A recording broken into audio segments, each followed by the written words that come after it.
first pictures of the B-29 Superfortress, the biggest, fastest bombing plane in the world. Within 2 weeks following Allied landings in France, and 1 day after Allied landings at Saipan, 1,500 miles from Tokyo, a force of these flying dreadnoughts took off from an unnamed base in China. They struck at Yawata, the center of 1/5 of Japanese steel production. So powerful is this new giant of the skies that a worldwide aerial organization, the 20th Air Force, will operate the superfortresses under the command of the Combined Chiefs of Staff. In order to reach their bases in China, the planes flew from India across the hump over dread Himalayan peaks towering 20,000 feet into the air. Here in the clouds, at the last stop before Kunming, China, engineers of the Chinese Army have set up landing strips. The almost complete lack of modern equipment has not stopped the Chinese in the crucial job of constructing these airfields.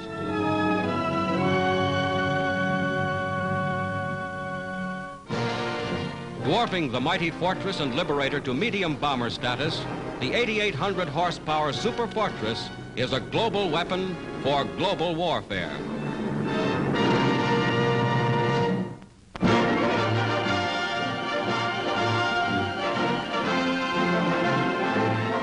The Allied Fifth Army sweeps forward on the roads to Rome.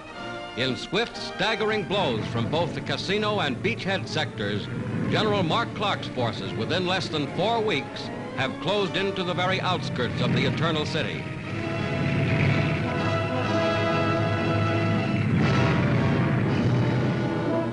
Fifth Army battle equipment, assembled in great quantities for this climatic thrust, moves up fast. In the opposite direction go German prisoners to Allied detention camps, part of the 21,000 taken captive in 25 days. The total Nazi casualties in this drive alone have been greater than those of the Allies during the entire Italian campaign.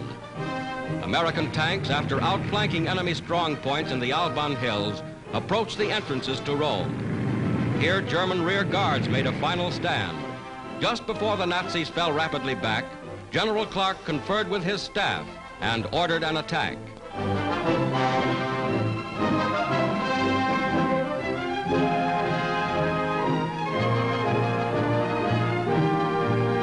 Leaving this area, General Clark narrowly escaped enemy fire. German guns open up immediately. Shells fall on tanks and men in the road. Infantry presses in toward Rome from the city suburbs. The first groups of civilians welcomed the Americans.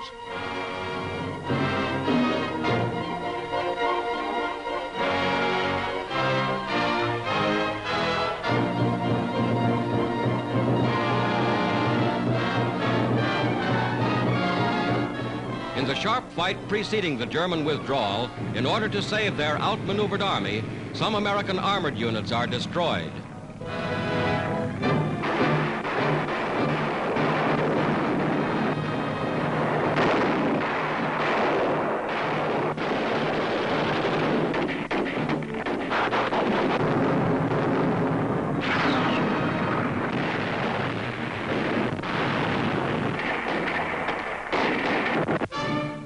Italian civilian fighters in action behind Nazi lines for months have seized German prisoners. They turn them over to regular Fifth Army forces.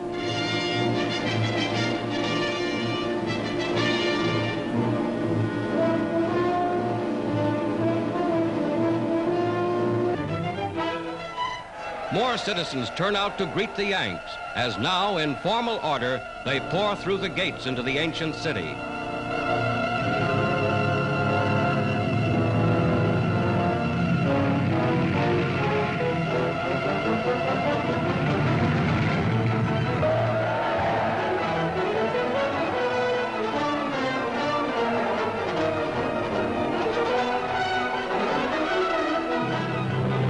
General Clark enters Rome.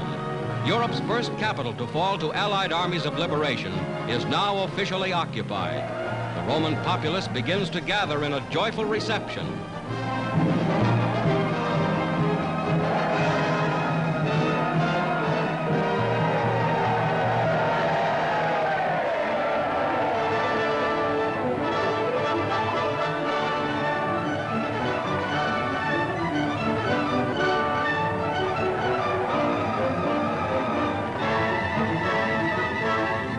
United States, British, and Italian flags fly, as in the heart of Rome, General Clark and his commanders take control. Major General Grunther, French General Juin, Major General Truscott, Major General Keyes, General Mark Clark. Led by a military band, citizens of Rome organize welcoming ceremonies. After more than 20 years of fascism, they are free again.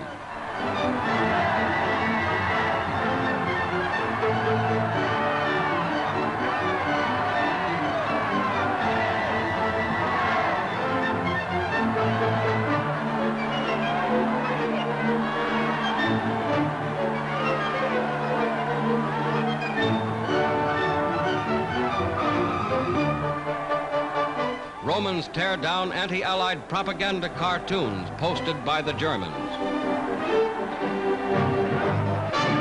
A former fascist official is taken through the streets under arrest. The crowd show their contempt.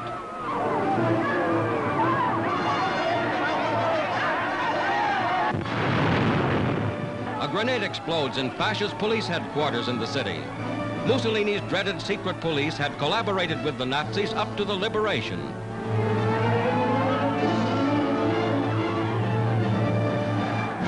From a balcony made famous by Mussolini, U.S. Sergeant John Vita imitates Il Duce before laughing crowds.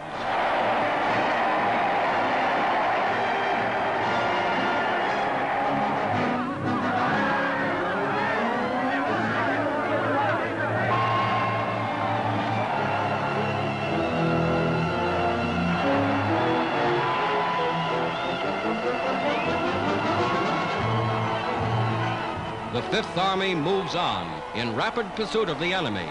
Only necessary holding units are left in the city. But in Rome, eternal city, the Vatican bells of St. Peter's ring in peace.